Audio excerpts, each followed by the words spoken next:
President Bola Tinubu is in Dubai at a climate change summit, and he has been meeting with world leaders and investors. But what is in it for Nigerians? We'll be finding out tonight.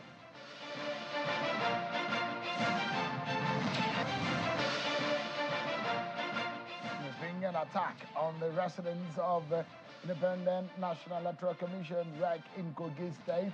APC and SDP are already pointing accusing fingers.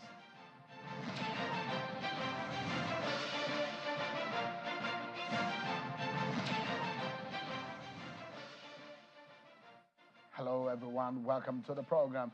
This is Politics Today live on Channels Television. I'm Sean Kimale in Abuja. Let's begin by letting you know that the home of the Kogi State Resident Electoral Commissioner in Lokoja is being attacked by gunmen. The Independent National Electoral Commission explains that the attack occurred around 3:30 a.m. today when the armed men engaged the security personnel in a gun duel for over 30 minutes until a security reinforcement arrived to repel the attack. Although no lives were lost in the incident, property was, however, destroyed during the exchange of fire. A team of combined security personnel are being deployed to protect the residents.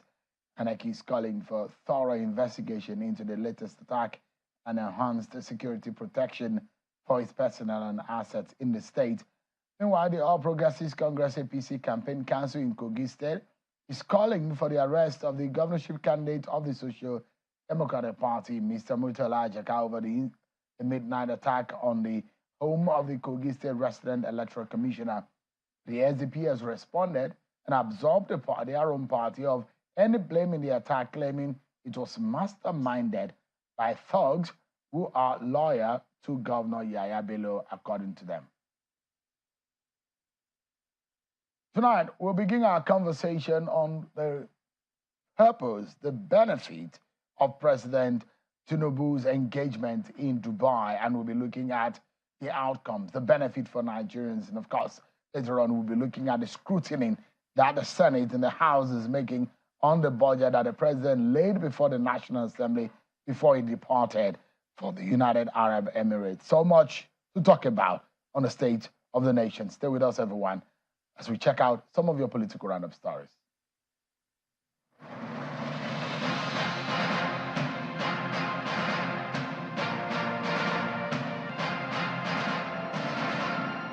The Economic and Financial Crimes Commission, EFCC, has withdrawn the money laundering charge filed against a former Attorney General of Lagos State, Mr. Olasupo Shashore. Mr. Shashore was arraigned alongside his company, Middlesex Investments Limited, on a 14-count charge of money laundering before Justice Ian Eko in November 2022. At the day's proceedings, counsel to the EFCC, Bala Sanga, told the judge that the Attorney General of the Federation, Lateef Fagbemi, had directed the anti-graft agency via a letter to withdraw the charge. Counsel to Shashore, Olawole Akwani, did not oppose the application. Justice Eko subsequently granted the application and discharged the defendants. The former Lagos Attorney General had represented Nigeria in the PNID case, which won a $9.6 billion judgment against Nigeria in the British court. The governorship candidate of the People's Democratic Party in the just concluded governorship election in Imo State, Senator Samuel Anyamu, says no amount of blackmail would deter him from reclaiming his alleged stolen mandate from the All Progressives Congress through legal means. Addressing the press conference in Owerri, the Imo State capital, Senator Anyamu explains that there are many irregularities in the elections meant to be addressed by INEC. He accuses INEC and security operatives of not conducting a free, fair and credible election. The United Nations has been called upon to defend the nation's democracy by keeping an eye on the happenings in Kano State over the recent appeal court judgment, which sacked Mr. Abba Yusuf as the governor of the state. Speaking in Abuja shortly after submitting a petition at the UN House, Chairman of the All Progressives Congress business community in Kano State, Mr. Umar Ibrahim, says since the assumption of office by Mr. Abba Yusuf as the governor of the state, businesses have been under siege due to what he called several illegal demolitions. He added that with the recent judgment of the appeal court which sacked the governor, some persons are threatening mayhem.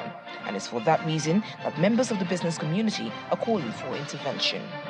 Members of the Muslim community in Plateau State have expressed confidence in the 6-month administration of Governor Caleb Mutfwang, describing it as all-embracing and accommodating. Speaking at a press conference in Jos, the chairman Plateau Muslim Ummah Forum, Mubarak Isa, explains that the cordial relationship between the governor and the Muslim Ummah has resulted in the appointment of Muslims into various positions of authority in the 6-month-old administration of Governor Mutfwang.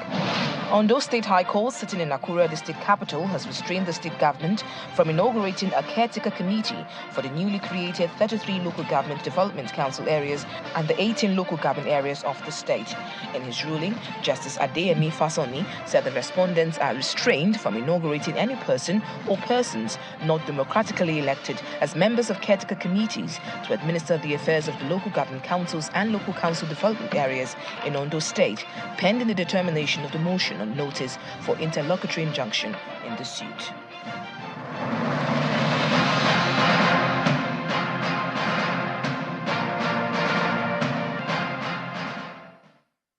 Thank you so much, everyone, for staying with us on the program. The President Bola Tinubu has been having engagement in Dubai, the United Arab Emirates, on the sidelines of the COP28 Climate Change Summit in the country. The President has been due to speak at a conference to address leaders and participants in the conference known as COP28, taking place in the Emirati city. But today, President Bola Tinubu and the Chancellor of the German Chancellor, Olaf Scholz, earlier today, presided over the signing of the Presidential Power Initiative Agreement between Nigeria and Germany, designed to ultimately add 12,000 megawatts of electricity to the national grid, among several other engagement that the President is having. Let's get some insight into what is happening in Dubai. I'm being joined tonight by the President's spokesperson, Mr. Ajuri Ingilale, who joins us live from Dubai. Thank you so much, Ajuri, for joining us tonight. Good evening to you, my dear brother, and good evening to all of our viewers. Yeah. We've had Siemens a lot of the times. The meeting in Germany the other time, Siemens deal was part of it. President Buhari, the last administration, has struck a deal with Siemens the last time. But yet again, we're hearing another deal being signed and perfected between President Tinubu and the German Chancellor. Bring us up to speed what this means. Thank you so much. So, of course, I was Senior Special Assistant to President Muhammadu Buhari on Public Affairs at the time when the Siemens agreement was being signed into effect. And effectively, that was a 3-phase agreement that was intended to take Nigeria's generation, transmission, and distribution from the 4,000 megawatts where it was to 7,000 megawatts within 2 years, 11,000 megawatts within 4 years, and 25,000 megawatts within 6 to 7 years. Of course, there were 2 major reasons why that was not well implemented. One was obviously just a few months after the agreement was signed, there was a once-in-a-century global pandemic that obviously shut down manufacturing across Europe and around the world, had a major impact on supply chains, logistics, shipping, import-export flow facilitation, and all of those things that factored into the slowdown of the implementation of the Siemens agreement. That was 2 years gone.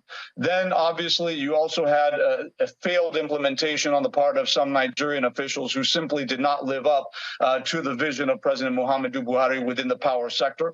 It's no secret that President Muhammadu Buhari did sack a minister of power during that time. These were some of the challenges without going too deep into the past. It's safe to say that it was not well implemented. It's safe to say that there were a lot of factors as to why it didn't work out. But we are forward-looking. We're not making excuses. Under the leadership of President Bola Tinubu, what has happened is that in the last within the last 2 to 3 months, the German Chancellor and the Nigerian President have met on 4 different occasions. First time was in September on the sidelines of the G20, which led to a state visit by German Chancellor Olaf Scholz to Abuja on October 29th. which led to the participation of President Bola Tinubu at the Germany on November 20th. And of course, just 10 days later, we have a new agreement signed. Now, why is this important and how does this factor into the initial agreement? First of all, it's important to understand that this agreement is dealing solely with transmission. We recognize that today in the Federal Republic of Nigeria, we have power generation capacity of about 12,000 to 13,000 megawatts. What this agreement seeks to do is to ensure that we can effectively evacuate all of the generated power in the country across a transmission grid that is now going to be fully modernized and capable of transmitting all generated power in the country to homes and businesses and industries across the nation. So that is what this agreement deals with. Now, this agreement is the first phase of the other phases of the agreement. Now, this first phase is dealing with transmission. It is timed for 18 to 24 months. I want to be clear about this. 18 to 24 months. We expect that the transmission grid, based on this agreement, will now have end-to-end modernization with all Siemens supplied and inculcated products, meaning that they're not only going to supply the substations and the 11,000 kilometers worth of power lines, et cetera, but they're also going to be installing their infrastructure. So it's a yeah. If I may jump in quickly, let me ask you. So what it then means is that the Siemens deal will deliver to Nigeria an added 12,000 megawatts. Is that right?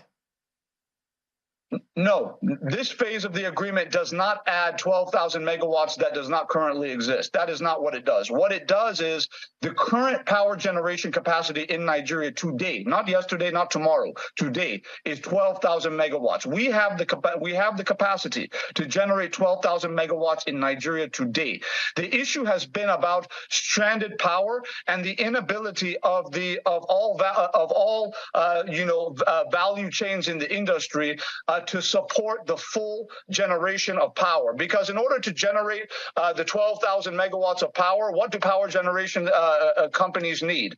They need gas, right? So in order to buy gas, you have to have money. How do you make money as a power generation company? It's going to be from the sale of the power generated to the distribution companies through the transmission grid, right? Allowing them to pay the generation companies for generated power that they're supposed to be distributing into the homes and businesses of Nigerians. When they are not able to do so as a result of failing infrastructure in the transmission and distribution side of the industry, what that means is that the power generation companies don't have the funds they need to buy the gas they need to buy in order to get to the capacity that they're capable of getting to, which is 12 to 13,000 megawatts of power today. So now what this agreement does is it deals with the transmission grid. It basically says, look, the entire transmission grid nationwide is going to be totally modernized within 24 months, within the first term of President Bola Tinubu's administration, to say that we are finally going to be able to create an electric power industry in the country that will actually support the full mobilization of available power in the country to homes and businesses across the country, so that generation companies are able to make the money from distribution companies they need to make in order to purchase the amount of gas they need to purchase that will allow them to meet the capacity they're able to generate today. Ajuri, let's break it down. 13,000 megawatts. Ajuri, let's break it down. So in 24 months, that is in 2 years. Yes. What can Nigerians boast of in terms of what is delivered in the home? Just a straightforward one. How much of power will Nigerians be able to boast of in 24 and in 2 years? Thank you very much. So now we're very specific about this. We are dealing with the transmission company of Nigeria, which is under government control still, right? It has not been privatized. Distribution companies have been privatized. What we are dealing with is the transmission grid. That is how to wheel the gas from the power generation companies to the distribution substations in the jurisdictions around the country so that it gets to homes and businesses. So to answer your question, what we are expecting within the next 2 years is is a minimum of 7,000 megawatts that will be into the homes and businesses of Nigerians, as against the 4,000 to 5,000 megawatts that we've been getting consistently now for several years. Almost double of that within the next 2 years. That is what is going to be guaranteed. So let me go further to ask you, what has exchanged hands in this deal? Are we giving to Siemens and Germany gas as part of the deal that was discussed in Germany the other time on the president's trip? Or what are we paying for this? Thank you very much. So these are separate deals. Okay, so let me break this down very carefully for our people to understand. So just about 10 days ago, when Mr. President Bola Tinubu was in Berlin, he oversaw the signing of two major agreements. One was a gas export agreement, which effectively is going to massively reduce gas flaring in the Niger Delta by the construction of facilities that would take previously flared gas and transit and convert it into gas, liquefied natural gas and compressed natural gas exports to Germany, which they are already buying in advance of the production. Okay, so they've signed on to buy it in advance of the production and assist us with the development of the facilities that will lead to that gas export. That's agreement number one. The second agreement that Mr. President oversaw in Berlin 10 days ago was a $500 million agreement that deals with renewable energy projects across the length and breadth of the Federal Republic of Nigeria. That has nothing to do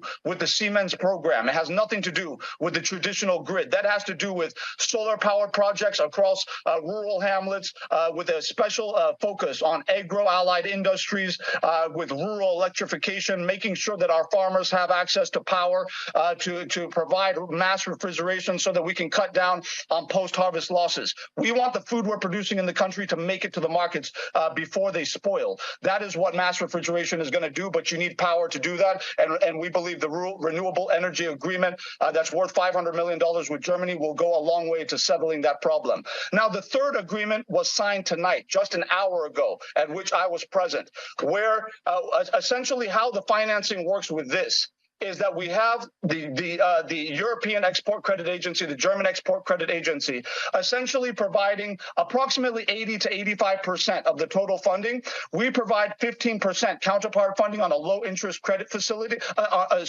Their funding is brought on a low interest credit facility, right? Then we bring 15% of our budgeted resources to pay our counterpart fund. And then when you put that together, essentially that is what is financing Siemens to manufacture all of the infrastructure and then to bring it into the country and then install it into the country. So it's end-to-end turnkey. We're not dealing with middleman contractors, which is a big reason why the first iteration of the Siemens deal failed, was because certain special interests in the power sector wanted to get cute and basically try to bring in Nigerian contractors to try and issue contracts and all of that against the intention of President Muhammadu Buhari. Now what we're doing is we're doing end-to-end, meaning that only Siemens will produce the items, only Siemens will bring it in, and only Siemens will install it. So from end to end, Siemens is doing it. There will be no middleman contracting going on within this project, and that's why we're confident it's going to get done, and it's going to get done on time and in quality. Oh, okay. We're hopeful, and we're hoping that this is going to be a big and a real deal for Nigerians, because if power is settled, if power is guaranteed, then we can know that production also will be better, and that means something for revenue for Nigeria. But let me ask you quickly, what are the things that we're hoping that the president will be engaged with and the benefits for Nigerians in Dubai? Well, what we don't want to do is we don't want to preempt anything that has not yet been signed. But I can assure you that there are very serious investments that will be announced within the coming weeks as a result of the negotiations that are taking place right now, directly, personally supervised by President Bola Tinubu and his counterparts here, not just in the United Arab Emirates, but also with the Kingdom of Saudi Arabia. There's going to be a lot coming, and we will announce it, and it will be open to Nigerians over the course of the next few weeks when it's ready to be signed. What more can you tell us about the unfinished business between Nigeria and the United Arab Emirates in terms of immigration issues, in terms of aviation deals? Absolutely. So I think the Minister of Aviation, Mr. Festus Keyamo, has already come out to say that they're part of the larger binational agreement has been essentially sealed.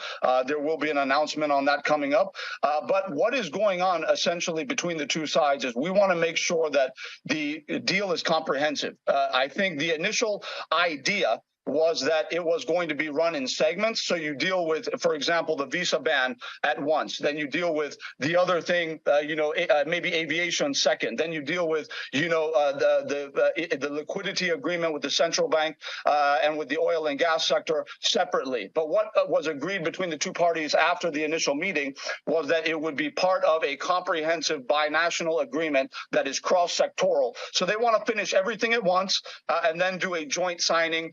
And we, in recent days, it's no secret that the president of the United Arab Emirates sent a special envoy to President Bola Tinubu, where we hosted them in the State House. And we believe there will be, as a result of that, a follow-up that will lead to the conclusion of these agreements. So we're asking Nigerians to just please be patient with us. When should we be looking forward to President speaking at the summit?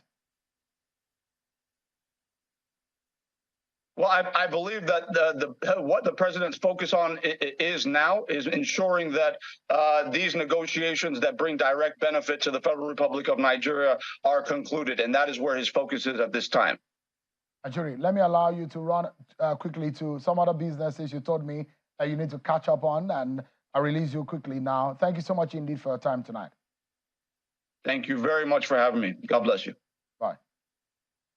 Let's focus our attention on the details of the budget which the president laid before the National Assembly before he jetted out to Dubai in the United Arab Emirates, where we are hearing now from Ajuri Ngilale some of the details of what the president is engaged with. Tonight, I'm being joined by the Vice Chair of the Senate Appropriations Committee, Senator Samuel Ali Ndume. Thank you so much, Senator, for joining us. Okay, how are you? All right, I'll pay you back. You always look forward to that, to paying back. Yeah. All right. Thanks so much indeed for coming. No worries. So, I mean, there was something that happened that it's caused a lot of engagement on social media, which I wanted to ask you. There was a particular song, not a national anthem, but was a mandate song that was being sung. A lot of people were asking that in an official environment, that kind of thing be happening? No, not really. But it happens. But it's not a crime. But is it right? Yeah, it's not right. But it's not a crime. Does it make you and your colleagues in an official environment? No. Does it make you look good? Not really. But honestly, it's not a big deal. But in this country, we used to pick on, trivial things. I just thought we were taking our time now. I thought this is also, that's why I wanted to take it quickly so that we can get into the meat of the matter. When your president walks in, there are times that some members take advantage of that kind of situation to even challenge the president directly. I remember when I was in a house, there was one of our colleagues who were in the opposition then. We called him Pia Pia. And when the president came and started making long presentation, Obasanjo was the president then. He stood up and he said, Karianka, Karianka. It's in the outside it means it's a lie. And the president was shocked. Obasanjo. Then he sat down. And then the president continued. It's normal. When Buhari came sometimes back, this same thing was done. Say Baba, say Baba, say Baba. So why should Tinubu's case be a big deal? That time he didn't call me to ask me why did he say Baba. Is it now because Tinubu is the president? I was not there anyway. I ask you now. I was not there. Senator, I'm asking whether it is right. That's the question. I'm saying it's not right, but equally it's not a crime. Okay, let's get to the meat of the matter. I just wanted to get your view whether or not, we should be doing that in an official environment. But let's go. It's an unofficial thing. I don't think. Let's go into they do that. They have these instances somewhere. Even in America, where we are coming from, you have issues like that. There was a time Donald Trump went to make a presentation. He presented as his speech, which is the tradition, to somebody, Pelosi, who is the speaker. in the front of the president, she tore the speech. Nigeria is watching, and some of those are younger people are also watching. Let's get to the budget. Are you impressed with the budget, though? Or Yeah. You are analyzing and looking into the details already. Yeah, I have it here. That's what I do, but the full detail is big, so it's not easy. But I look at the summary of it, which was presented, and the objective of the budget. The president came and said, this is the budget of renewed hope. And normally, when you say you have your agenda or mantra as renewed hope, then you have to make it realistic. But one thing interesting or impressive about this budget actually is it is not only budget, as I see it, of renewed hope, but it's budget that is more realistic than the budgets that are presented before. What makes it so? Yeah, because, see, I tried to do comparative analysis with what we had during the last regime, the presentation of under President Muhammadu Buhari. The budget during his time was 24.8 trillion put together. We included the one that Obasanjo brought. This time around, the budget is 27.2 trillion. The revenue expected last time up to date in 2023 was 10.045 trillion. But this time we're expecting a budget of 16.87 trillion. I would have loved to. Yeah, I have a breakdown. You have the breakdown? Yes, I do. Fine. So, but what I have is the capital expenditure vis-a-vis what we had in. Well, you don't have the comparative. Yes. No. So I'm giving you the comparative. Yeah, go ahead, please. Now, I think it's like your own. The budget deficit to GDP was 6.1, and it has been reduced to 3.88 now this year. The capital expenditure put together last year or this year that is running out or ran out yesterday was 5.9. This year we have an unprecedented increase, and that is what I really gave me this. The budget now has 30.12 or 2% trillion, increase. 30% of the budget is going in for capital. That is 8.7 trillion. And the last time was 2023? Yeah, it was 5.9, including the one that was recently brought by Mr. President. It was just below, I think, about 25%. So we're spending more money on capital. That is the one thing that I have been, this time around, the capital expenditure and put in together is about 31%. It has never of the entire budget. Yes. Then the recurrent, I have issues with the recurrent even before now. But this year it was 8.3 trillion going. But in the budget of 2024, the recurrent expenditure is going to be 9.9 trillion, almost 10 trillion. But the reason behind this, which is understandable, is that there is going to be from April increase in salaries. So that has been captured? Yeah, that has been captured. That's what brought this. That jacked it up, that increased it for almost over 1 trillion. Yeah, over 1 trillion. It's more than 1 trillion. It's more than 1 trillion, yes, compared to the last one. Yeah, that's it. And the debt service last time was 6.3 trillion, now is 8.25. That's what Are you worried about that, though? Yeah, I'm debt worried. servicing. I'm really worried, and I said this is something that the president needs to look into. This issue of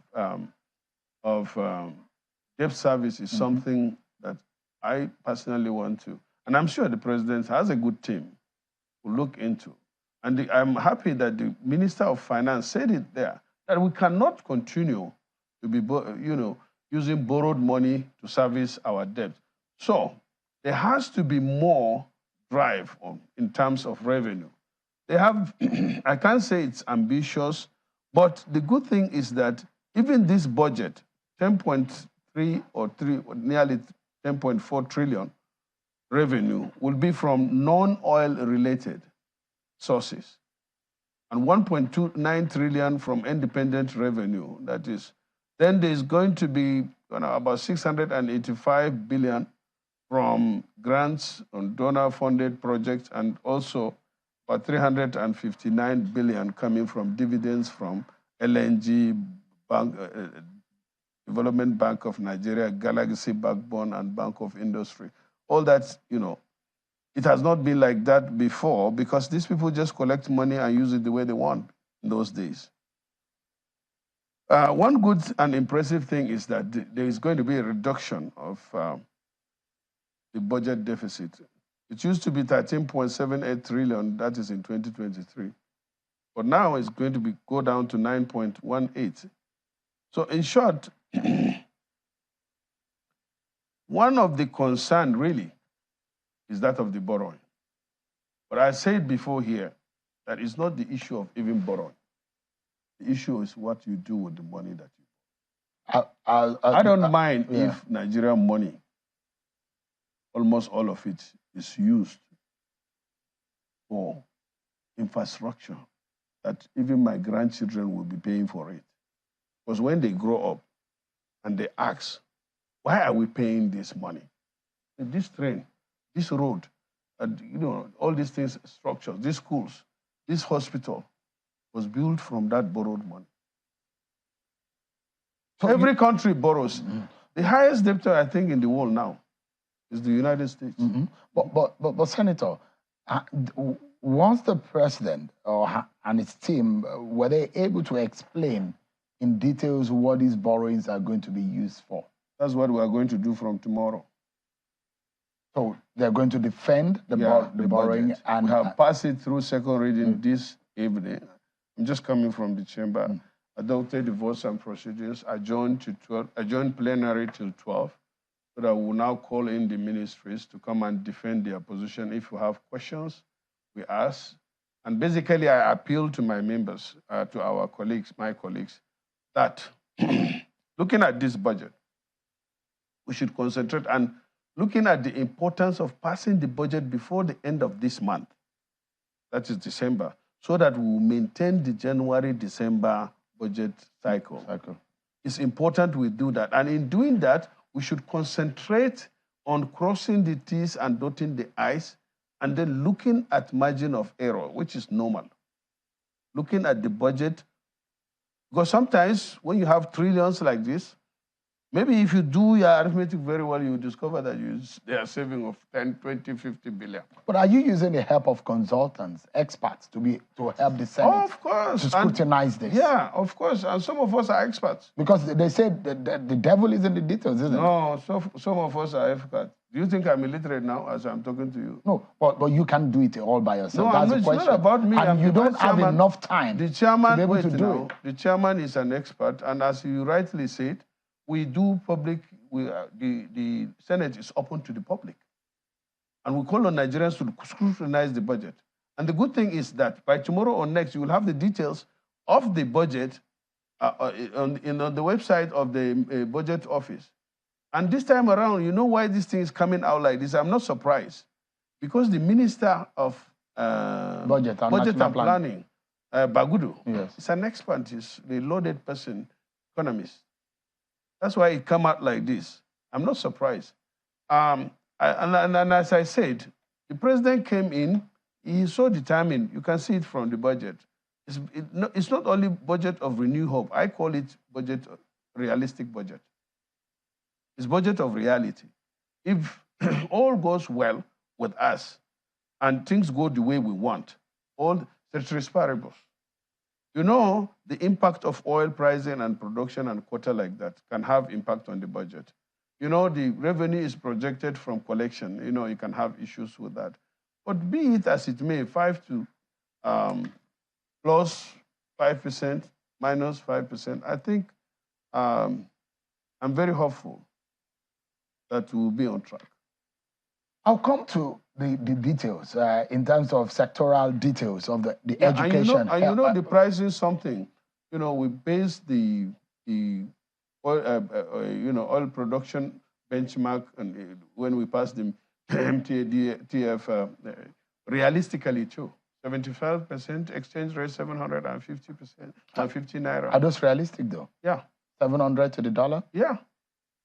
And even now, officially, the production, oil production, also it's realistic. Yeah, oil production is realistic, and that's as I said. We may have 5% margin Plus or of minus. Error, plus or minus, margin of error, which is normal in every this thing. So 1.78 million barrels per day. Yes. You imagine how much we are producing. But that is not what is given the ECOWAS. The quota, the OPEC quota. Yeah, OPEC quota is less. But the question, those will be asking, when was the last time we produced that quantum? Well, I can't remember of it, but we have been operating. We've oscillated between 1 million and 1,100,000, no, 1,200,000. No, above that. I mean, on the average, Senator. Yeah, there was a time we got to 1.5. I mean, but on the average, it's not more than 1.3. It's not more than that. But you know, the climate is getting better. The hostility, the oil theft, that time was at its highest. Now all this is going down. Is it also calculated with Dangote refinery that is hoping that might come on stream? The Port Harcourt, Warri refinery and Kaduna refinery. Yeah. Are all these captured into the expectations, revenue? Of course, yeah. But we are not basing the budget on that. That is another sector. Because no, I'm saying that in terms of revenue. The president has already removed this issue of subsidy. You know? So it's not captured in this budget? No, there's no subsidy in this budget. The subsidy is gone. We are only going to put in the benefits of subsidy. They captured the benefits of subsidy in the budget. Senator, let's take a breather. When we come back, I'd like to get the details of, and let's analyze the sectorial details, health, education, social intervention, and all of that. And we also weigh it side by side with what the United Nations has said. You should budget for education, health, and all of that, and whether or not the Tinubu government is able to look into that, or whether or not how far they are with it or how close they are. We'll be coming back after the break, everyone, with Senator Ali Ndume. We'll look more details into the budget. After now, everyone. Join us again.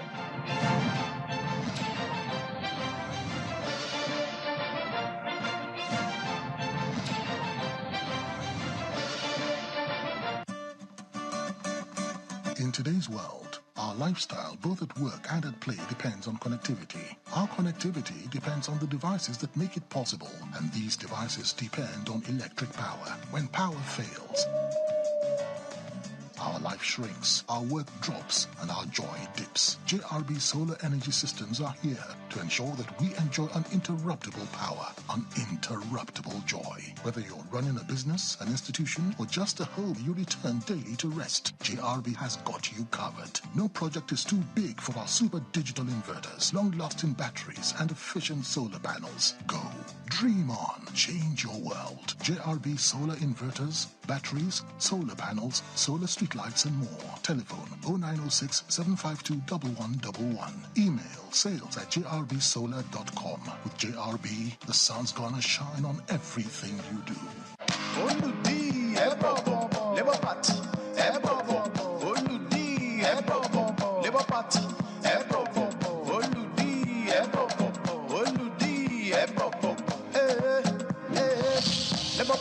Who's your guy?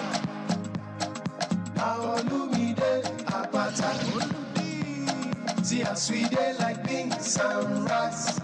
Labour Party, I will never leave your side. I will never ever. I dedicate my time forever, time to you, my people. Even if the road is rough, I know mine.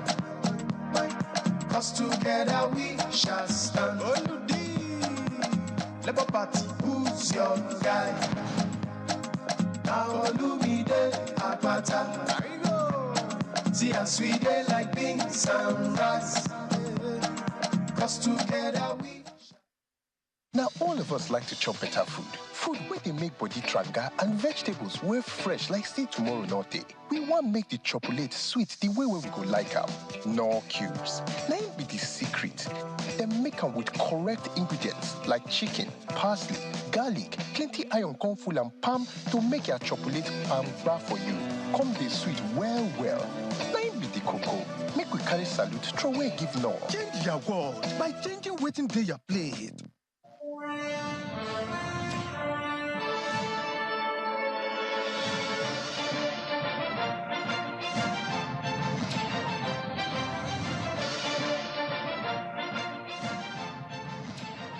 Everyone for staying with us.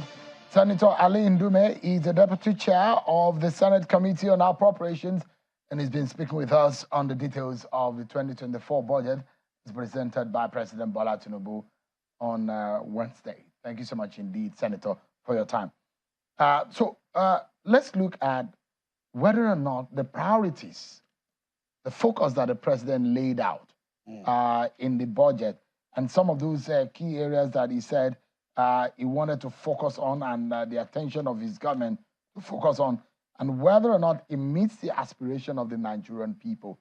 He talked about security, poverty alleviation, and job creation. I mean, that those who will ask the question, what we need presently is how we can raise revenue, how we can produce locally, how we can gain more foreign exchange. Do you see the reality of these questions in this budget? More revenue for Nigeria. Yeah, to a large extent.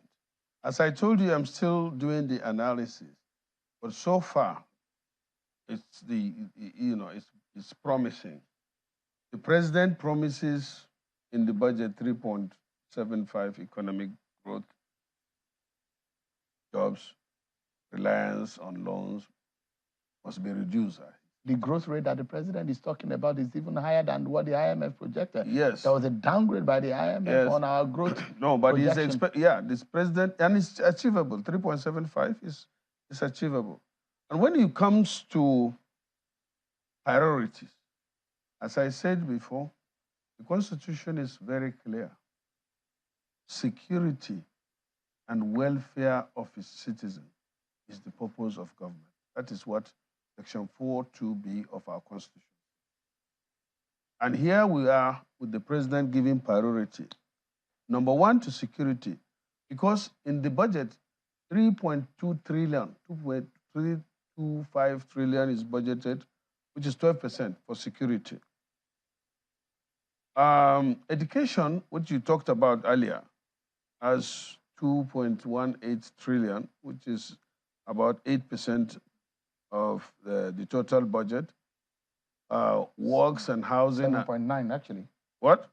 Education is about 7.9. Yeah, 7.9. 2.18 trillion. Yeah, 2.18, 18 trillion. 18 trillion. And infrastructure, that is works, housing, and all that, has 1.3 trillion. And as I said, the recurrent taking much, but the capital is also taken okay. So in total, those sectors. But defense seems to have a huge chunk compared to other sectors. Defense and security takes about 12% of the budget. 12% of the budget, yeah. Apart from capital. 3.25 trillion. Yeah. Yeah. And as I said, that's what it's all about. What Nigerians now, even if they are not going to have anything, if this country can be well secured, Nigerians will say, go ahead. I believe. Most of us. So you chair the committee on the army. Yeah. Some of the details in the defense, because we know it's not all about throwing money at everything. It's about strategy also and intelligence. No. Let me tell you, the Nigerian army, I know them. I've worked with them for the past 4 years as their chairman. And I'm son of a retired soldier. I grew up in the barracks. Immediately after Civil War, we moved into the barracks. We started from Port Harcourt, moved to Jos, went to Takum when my father retired. So I'm a barrack boy. I know what's happening there. And I was privileged also to know what the police are in. These are people, if they have what it takes. What does it take these days? Is to have the equipment that you need, especially modern equipment. Even up to now, we don't have the necessary equipment. The Nigerian army that is supposed to look at the country with over 200 million people. The total strength of Nigerian army up to today is not up to 200,000. So it's not up to 1%. The Nigerian police have not up to 500,000, as you see. And not up to 400,000. Not up it's to about 380. 80. And 8,000, yeah. And you're expecting them to police 200. It's not possible. In my local government. Is there recruitment in that budget? Does it reflect of course recruitment? It's continuous. So is there a specific Yeah. Because President Tinubu campaigned he's he's going to get more boots on on the ground. Yeah. In fact, recently we approved in the supplementary budget, remember, to Nigerian police and other security agencies, and recruitment is top on the priority. The IG said he needs over 100,000 more police officers. Yeah. Is this also captured? Because the 12%, the details, the 3.25 trillion is also recurrent and capital expenditure under the defense and security. Yeah, that is part of it. But that's not all about it. The police needs more than what they have now, left to me. You have to secure the country. You have to secure everybody. You know what's going on everywhere. And it's still because we don't have enough boots on the ground and we don't have equipment. Up to now, I just came back from my local government where I went to bury my stepfather. Sorry about that, about your loss. Thank you. And it's very pathetic. You still see our soldiers with old AK-47, very old uniform. We are in different uniform. We are in different boots. If they have it, they will use it. They still need it. And worst of it, you know, when they are posted to picket somewhere, they used to, use a thatch and places to cover themselves. Even tampon they don't have.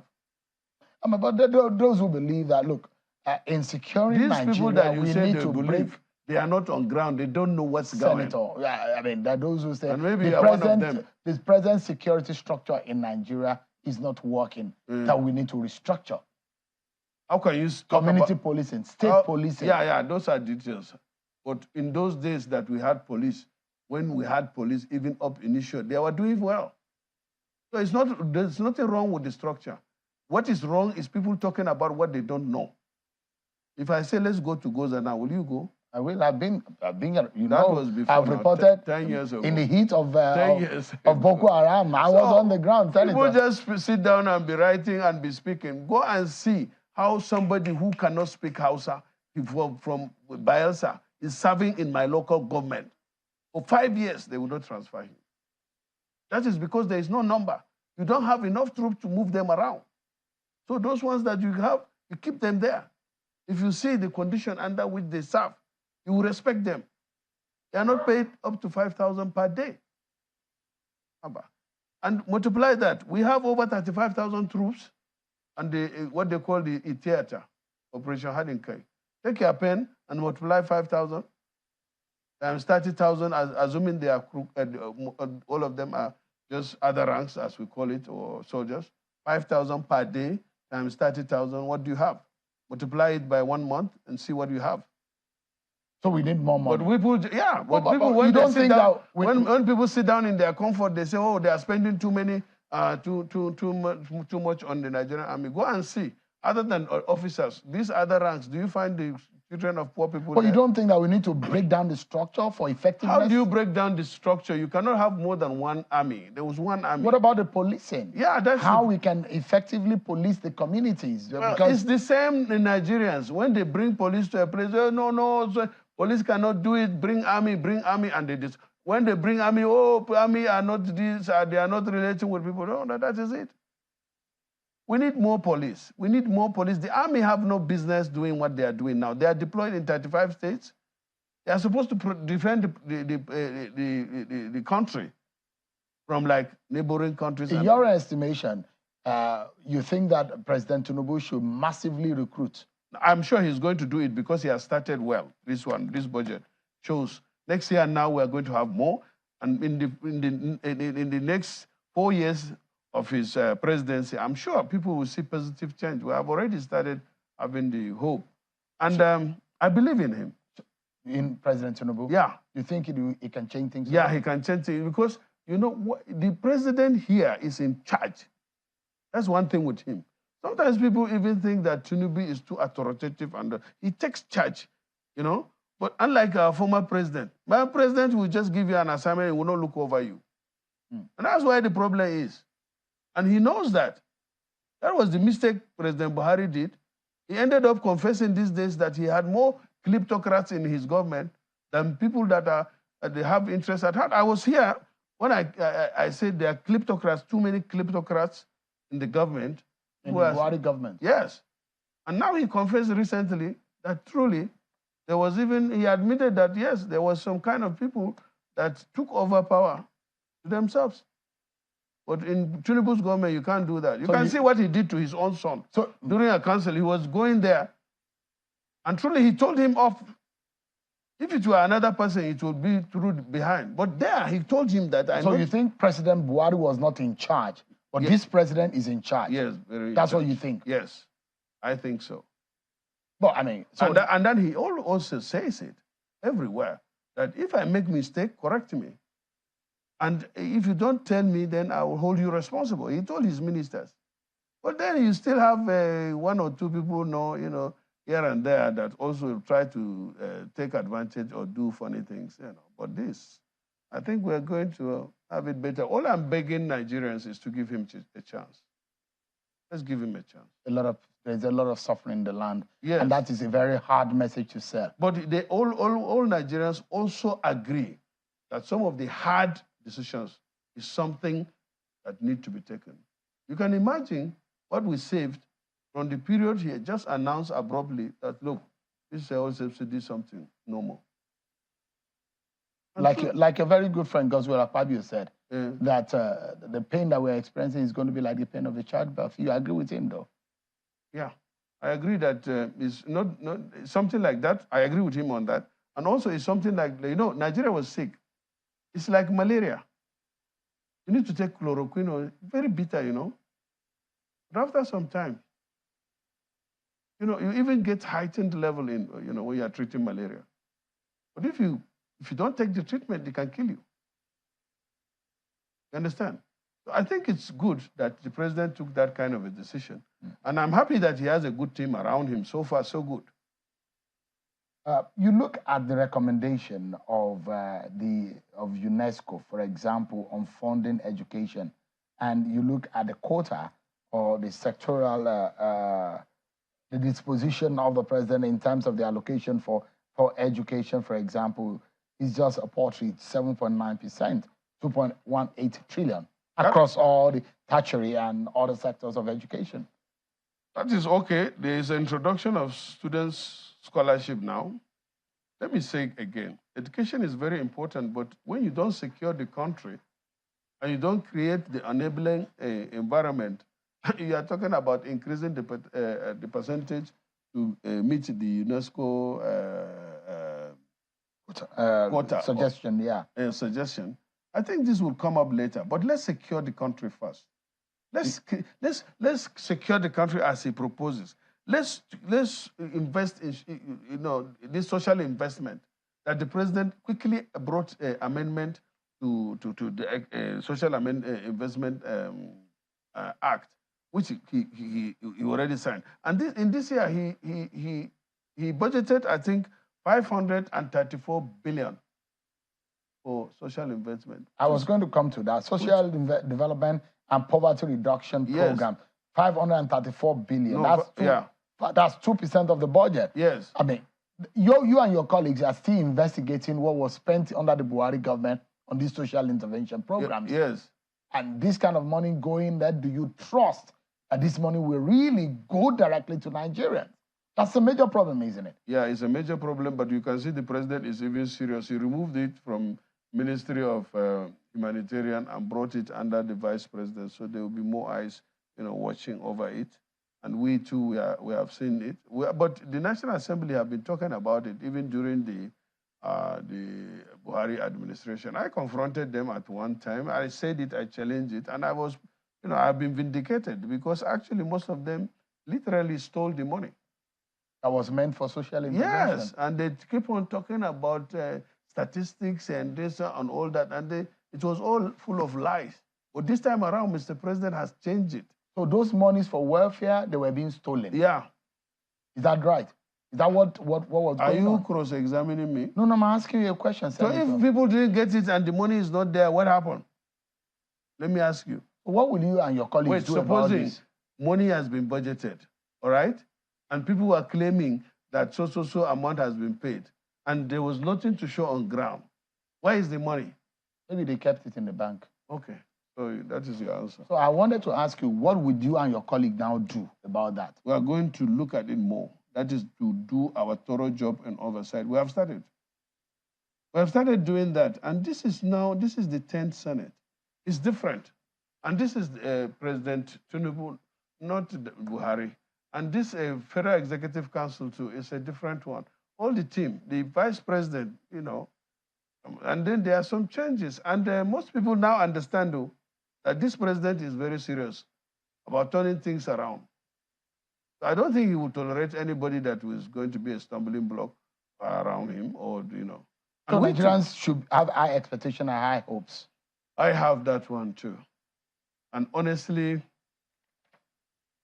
I just pray to God to help Mr. President, because even myself, I have very high hope in him, not to talk about somebody out there. And you know, he has made people to say, look, we must take this decision. And the people say, yeah, take it.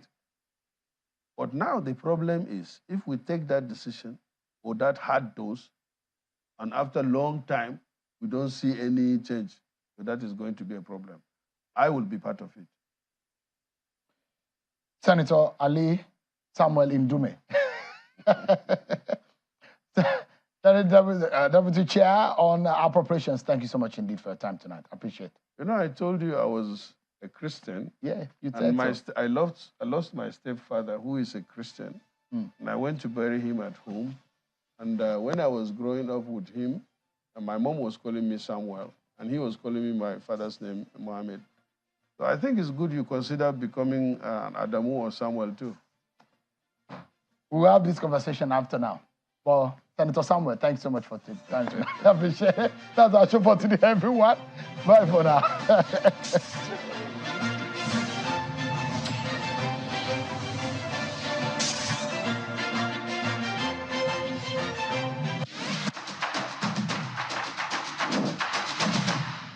Welcome to Democracy 101 in 5.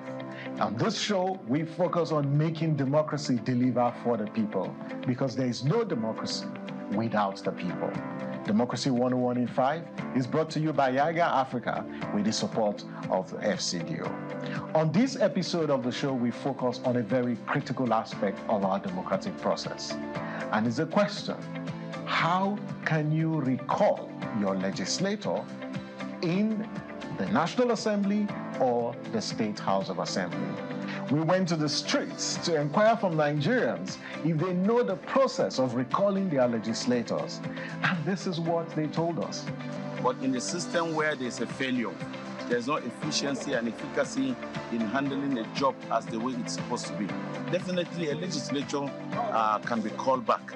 Anyway, from my own understanding, before it is passed into law.